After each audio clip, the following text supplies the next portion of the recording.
pessoal, essa semana o assunto voltou a ser a dopagem e o controle antidoping. Como eu participo desde o ano passado, uma das 3 triatletas aí que são acompanhadas pela Autoridade Brasileira de Controle Antidopagem, a única amadora, achei legal trazer para vocês algumas informações relevantes e falar um pouquinho sobre como é feito o controle, um pouco sobre a ABCD. Então, vamos começar mostrando aqui o site. Quem não conhece, então, é o site da ABCD, que é ligado ao governo federal, e é a autoridade brasileira que faz esse acompanhamento da questão da dopagem no Brasil. E aqui tem bastante informação relevante. Então, acho que o mais importante, as pessoas precisam primeiro se informar e ter conhecimento de fato de como funciona o controle antidoping e o que pode e o que não pode. E, principalmente, para que serve esse tipo de controle.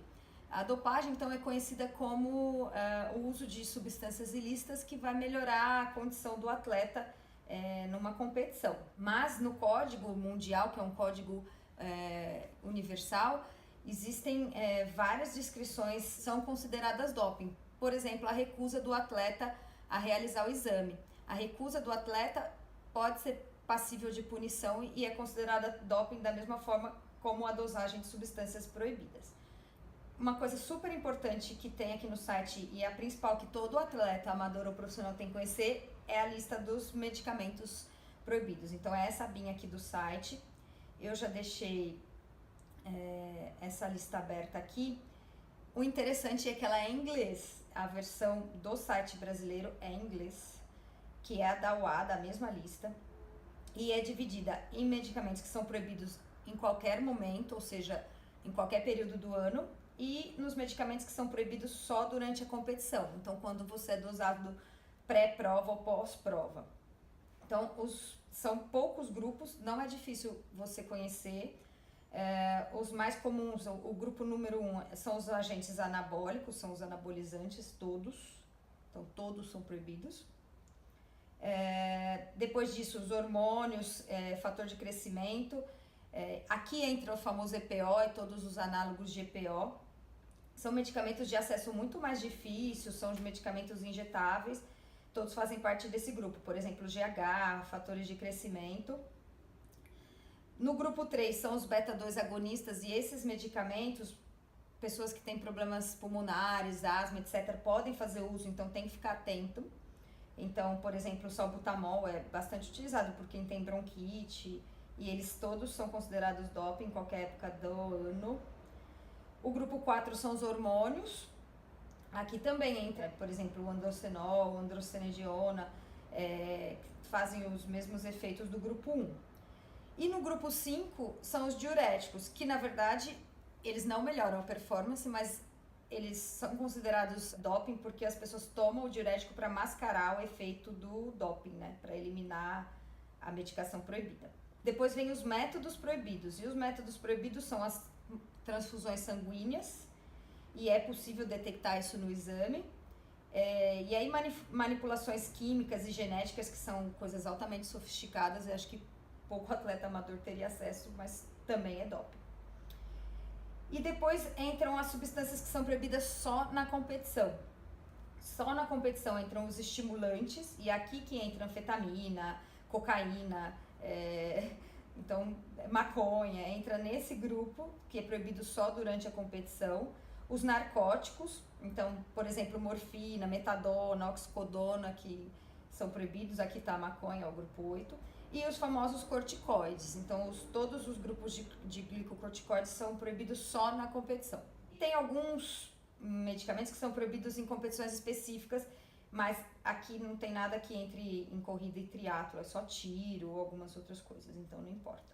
Então essa é a lista, ela não é muito extensa, dá para deixar em casa e todo mundo consultar quando precisar.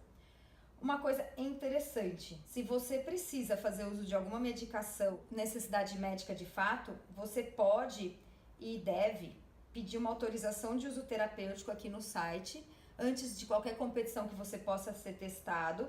Você tem que mandar um e-mail para a ABCD, tem uma série de regrinhas, então tem que ter uma prescrição médica, uma indicação precisa, tem que mostrar seus exames, etc. Tudo isso está informado aqui. Então tem que ser uma doença de fato real e justificada, com longa duração, etc. e eles aprovam ou não esse uso, mas se eles aprovarem e entenderem que você precisa realmente dessa medicação e você informou antes de ser autuado, não vai ter problema. E tem que ter inclusive uma declaração de que essa medicação não vai melhorar a sua performance, porque o intuito é só para tratar uma doença. Outra coisa interessante aqui do site, quais são os grupos de alvo dos testes. E aqui no sistema do ABCD eles dividiram em 3 grupos. O grupo 1, que são o grupo principal de teste, que são as pessoas que são localizadas pelo Adams, eu vou mostrar depois, e que são testadas fora de competição e que têm um passaporte biológico. Depois tem o grupo 2, que são as pessoas que são controladas aleatoriamente na competição. E o grupo 3, que são baseadas em ações da inteligência do ABCD e eles podem dosar aleatoriamente. E eu abri aqui esse grupo de alvo teste.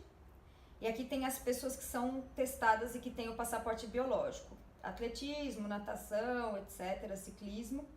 E eu vou mostrar aqui para vocês no triatlon. Então, no triatlon são 3 atletas, Bárbara, Cauê e eu, sou a terceira atleta. Eu sou a única amadora aqui do grupo dos 3, que fazem parte dessas pessoas que são acompanhadas no sistema do Adams.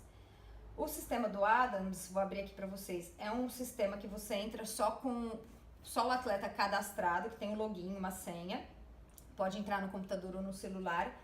E aqui nesse sistema a gente tem que colocar no calendário nossa localização em todos os dias do ano.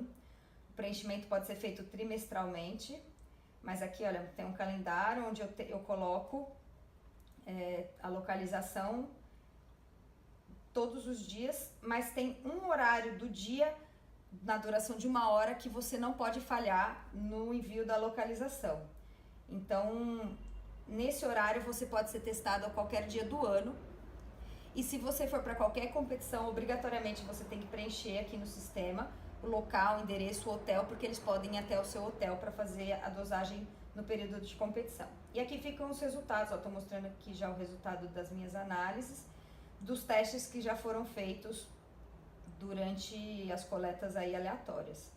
E então, esse é o sisteminha que algumas pessoas fazem parte, que eu mostrei para vocês naquela lista. Pelo menos tem um aplicativo onde você consegue atualizar, por exemplo, se você for jantar fora ou viajar num sábado, você sempre tem que colocar o seu endereço, porque eles não avisam previamente por telefone, porque realmente o teste tem que ser em absoluta surpresa. O site ainda tem algumas falhas, tem algumas coisinhas que poderiam ser melhoradas, mas acho que já tem bastante informação legal e acho que todo mundo tem que conhecer para entender como funciona e para participar e ajudar a que a gente tenha cada vez mais um esporte justo e limpo.